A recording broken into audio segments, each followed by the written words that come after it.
thank you for joining us on Future TV. I'm Linda Tamim, and these are today's headlines. Maronite Patriarch Shaddai leaves on a controversial trip to occupy Jerusalem, affirming it is purely a religious trip. Lebanese forces leader Samir Jaja discusses the next steps in the presidential election with an aide of former Prime Minister Saad Hariri. And Russia and China veto a UN resolution to refer the situation in Syria to the International Criminal Court. Maronite Patriarch Shaddai has left on a controversial trip to occupy Jerusalem via Amman. Sources at Beirut's airport say Ra'i boarded a private plane to Amman at 11 a.m. He was accompanied by Bishop Boulos Sayah and Kirki spokesman Walid Ghayad. Ra'i had announced he will join Pope Francis for a tour of the Holy Land on May the 24th till the 26th, a visit that will make him the first Maronite Patriarch to travel to Israel since it was founded in 1948. Telecommunications Minister Boutros Harab has announced a decrease of the cost of mobile and landline calls, as well as the cost of mobile internet. Harab also said that starting July 1st, citizens will be able to subscribe for landline phone for free. The fixed monthly fee will decrease from 12,000 to 9,000 Lebanese pounds. As for prepaid mobile line, the cost per minute call will also decrease. Fixed mobile line users will benefit from an extra 60 minutes a month as a compensation for the $15 that used to be added to their bill without any return. The telecommunications minister also announced the decrease of the cost of mobile internet. Instead of 150 megabytes, users can benefit from 500 megabytes for a $10 subscription, and for $19, users can buy a 1 gigabyte internet bundle instead of 750 megabytes. Lebanese forces leader Samir Jaja has discussed the next steps in the presidential election with an aide of former Prime Minister Saad Hariri at his residence in Ma'rab. They discussed recent developments in the presidential election, focusing on the fifth boycott of the parliament session to choose a new head of state, bar some March 8 politicians. They also spoke about steps that should be taken in the next phase, which begins after the end of the constitutional deadline on May the 25th, when President Michel Sleiman's 6-year term ends. Lebanon is poised to plunge into a presidential vacuum with no politician, including Jaja, capable of garnering the required majority to win the presidency, as well as a lack of agreement on a consensus figure. Meanwhile, former Prime Minister and head of the Future Bloc Fouad Sanyura has met with U.S. Ambassador to Lebanon, David Hale. Hale said the international community will help the country hold the election on time without influencing the electoral process. He, along with other foreign ambassadors, had pressed on the importance of electing the president within the constitutional time frame. Army Commander General Jean Ahwaji says the stage which Lebanon is passing through is delicate and expresses hope the political rivals will reach consensus over the presidential deadlock ahead of the May 25th constitutional deadline to avoid a presidential vacuum. Ahwaji called on soldiers in a statement to mark the occasion of the Resistance and Liberation Day, which commemorates the Israeli army's withdrawal from the south of Lebanon in May of 2000 to safeguard the country's unity and stability. The army chief called on soldiers to be attentive and disciplined to safeguard Lebanon. Despite all the unfortunate developments, he believes the army and resistance martyrs made Lebanon a model in the Arab-Israeli conflict.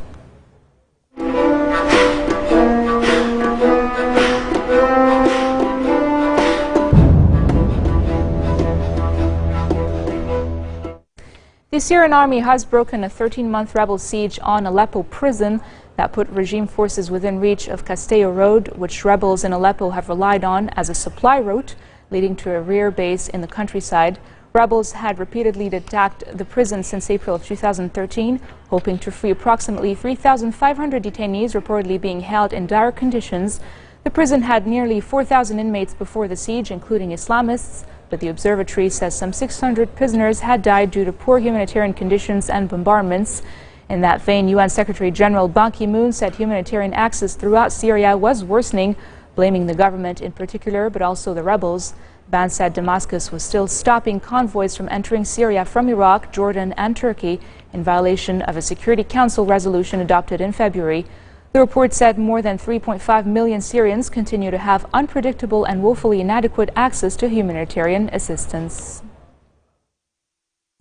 Russia and China have vetoed a UN resolution to refer the situation in Syria to the International Criminal Court for possible prosecution of war crimes and crimes against humanity committed during the country's civil war. The move on Thursday was the fourth time Russia and China had blocked UN Security Council action on Syria. Moscow is a close ally of Syrian President Bashar al-Assad. The U.S. ambassador to the UN, Samantha Power, has accused the Russians of providing diplomatic protection to the Syrian government, no matter what it does. It is this Council's responsibility to stop atrocities, if we can, and at a minimum, to ensure that the perpetrators of atrocities are held accountable. It was toward that minimum that we sought to make progress today. My government applauds the vast majority of members of this Council who voted to support, and the some 64 countries who joined us in co-sponsoring this effort to refer these atrocities to the International Criminal Court. Sadly, because of the decision by the Russian Federation to back the Syrian regime no matter what it does, the Syrian people will not see justice today. They will see crime, but not punishment. Coming up next, former Thai Prime Minister Yingluck Shinawatra is summoned for talks following a coup. Stay tuned.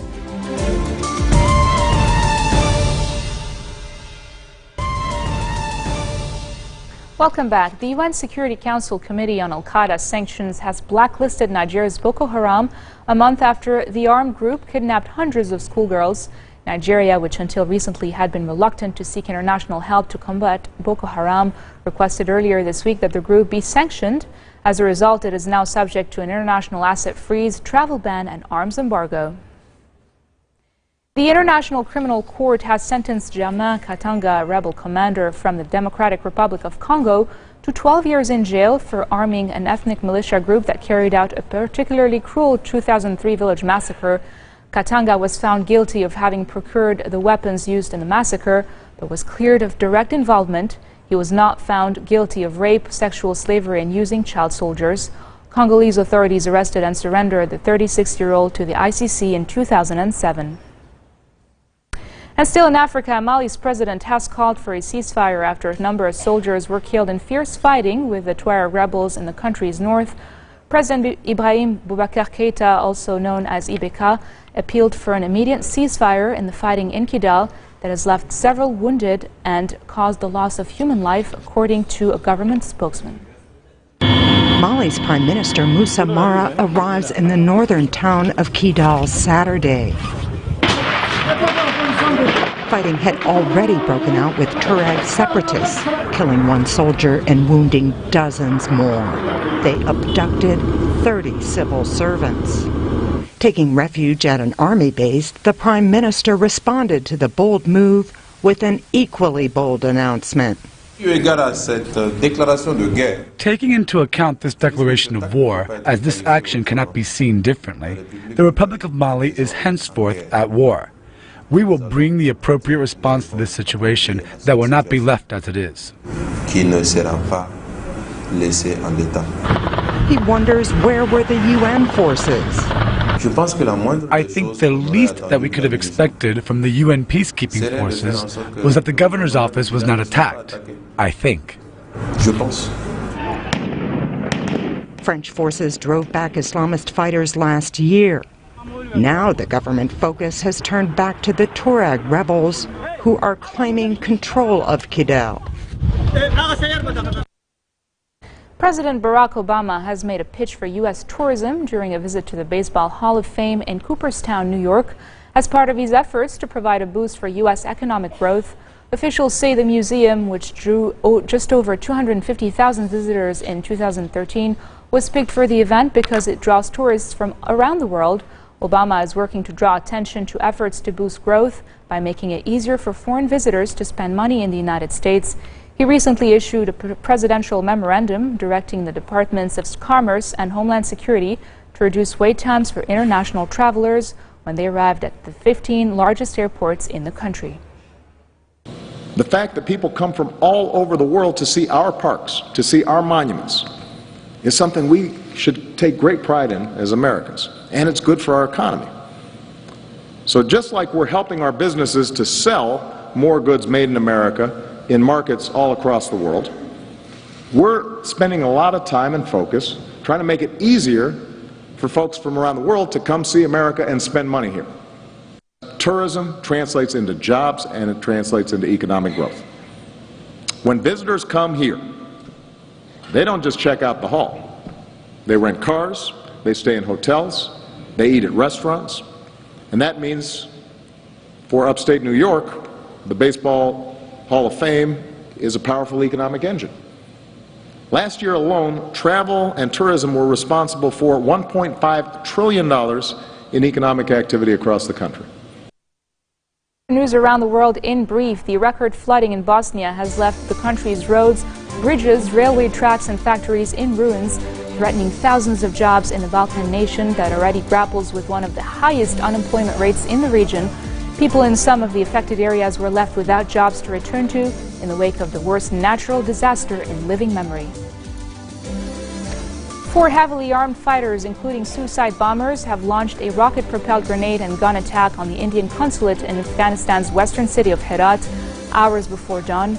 Police said Afghan security forces killed the attackers, who were holed up in buildings overlooking the consulate. Following a firefight that lasted several hours, Indian staff at the mission escaped soon after the shooting began. Thailand's former authority figures have reported to the new military junta after it summoned the entire deposed government and members of the politically influenced Shinawatra family and banned them from leaving the country following a coup.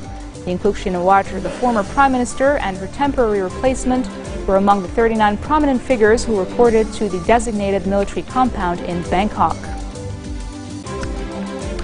An American climber who fell into a crevasse on a Himalayan mountain in Nepal managed to crawl to his tent with 5 broken ribs and a broken arm before being rescued.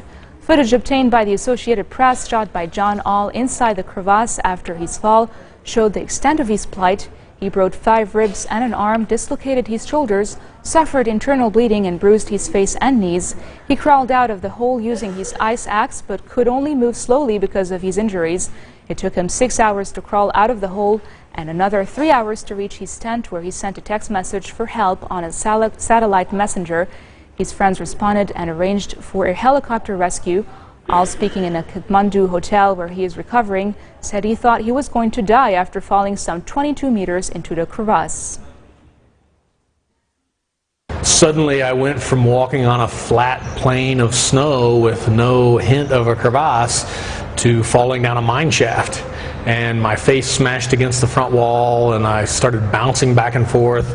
I threw my arm out with my ice axe to try and stop my fall, and that immediately ripped my shoulder out of socket because you just can't stop yourself with one arm. After I got my breath back and was able to start kind of climb up onto the ledge and evaluate my situation, I knew how badly injured I was. I couldn't move my right arm, was in piercing agony. My ribs were hurting very badly. It was difficult to breathe, and I knew I was going to die. I mean, there was just no way to get out of a crevasse like this. People who fall into crevasses don't live. Every time I talk to again, my folks or my friends, and realize I'm going to be able to see them again in a few days, it makes it all worthwhile. It makes it wonderful, because I have looked over the edge into the abyss, and I know that's not where I wanted to be, and now I can really, really appreciate living and being with my friends and family. This marks the end of our bulletin for today. Now for a reminder of our headlines. Maronite patriarch Shaddai leaves on a controversial trip to occupy Jerusalem, affirming it is purely a religious trip. Lebanese forces leader Samir Jaja discusses the next step in the presidential elections with the aid of former Prime Minister Saad Hariri. And Russia and China veto a UN resolution to refer the situation in Syria to the International Criminal Court. Those are your top stories for today. I'm Linda Tamim, and I wish you all a very nice weekend. مذكرة كركي كانت تأييد